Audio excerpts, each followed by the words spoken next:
presidente Bolsonaro foi internado. Estava reclamando de soluço, a princípio de dores, dormindo muito mal há uma semana.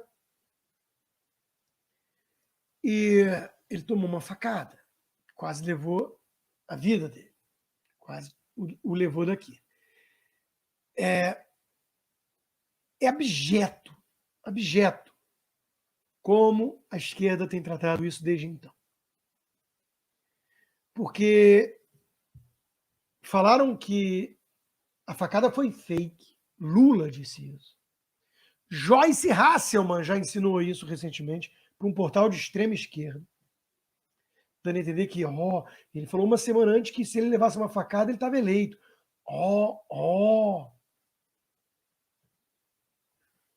Qual o adjetivo para definir uma pessoa dessas? Eu vou me conter daqui para frente. Quero me tornar uma pessoa melhor. Vocês não precisam. Vocês podem chamar do que vocês quiserem. Não se interessaram por detalhes esquisitos. Por exemplo, Adélio Bispo, meio lelé, meio perturbado, mas era simpatizante do PSOL. Esteve na Câmara? Ou não? Tem registro? Quem pagou os seus advogados? Por que o Supremo entrou logo em campo para proteger os telefones celulares deles? Quem mandou matar Bolsonaro? Hein? Foi um lobo isolado, maluco. Uma narrativa cômoda, né? Engraçado comparar isso com a postura em relação à morte trágica da Marielle.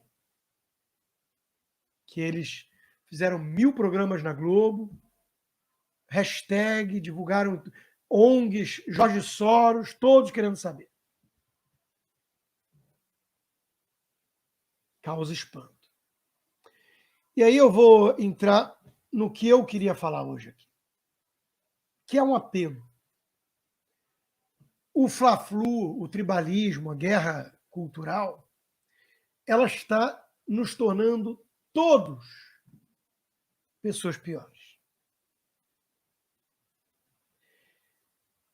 Não é razoável você torcer para o pior em relação a alguém por discordar da sua visão política.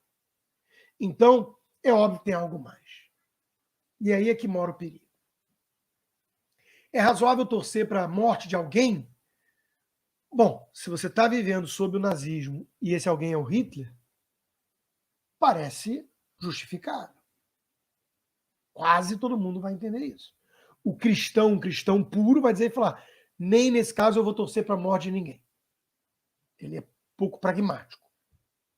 Porque só alguém com uma rigidez tão grande de princípios faria como Armando Valadares, que ficou 22 anos preso e sendo torturado pelo regime de Fidel Castro, por se recusar a aderir ao pragmatismo e falar: tá bom, o sistema não é tão ruim. Para continuar vivendo. Então, eu respeito e admiro pessoas inflexíveis a esse ponto, mas o mundo, a imensa maioria não é assim. Então, assim, no limite, todo mundo vai entender, mas tá desejando a morte de Hitler. E é aí que mora o perigo. Porque a estratégia é rotular o seu adversário de Hitler. É o argumento ad Hitlerum.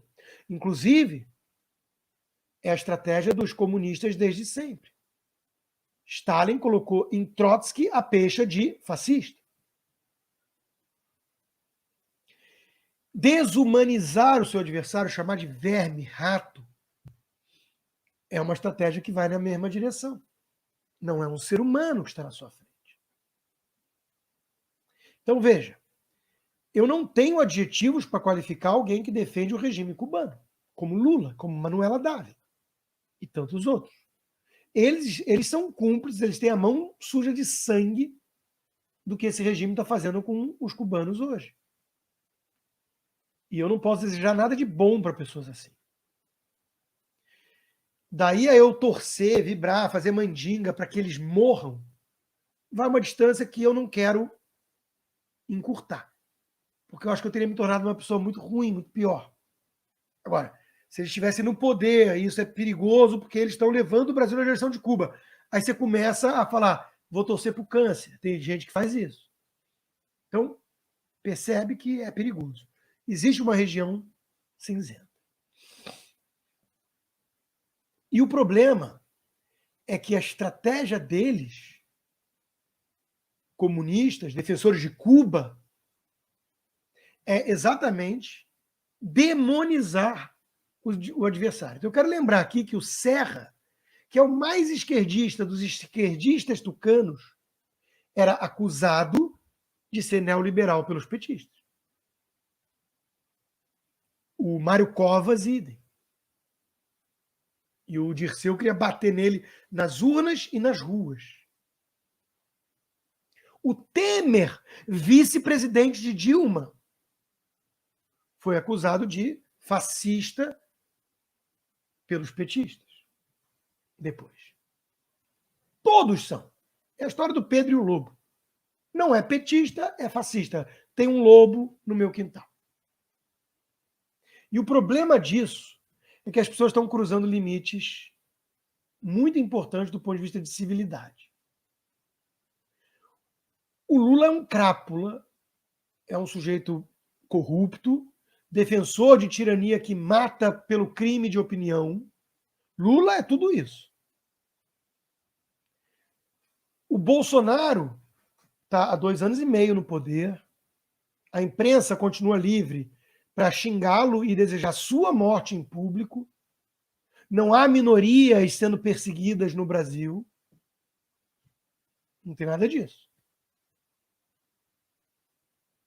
E ele não está defendendo um regime de tirania totalitário. Pelo contrário. Está querendo reduzir o Estado, privatizar e armar o povo. Garantir o direito inalienável de ter uma arma para quem quiser e comprovar endereço fixo e psicológico e sem ficha corrida.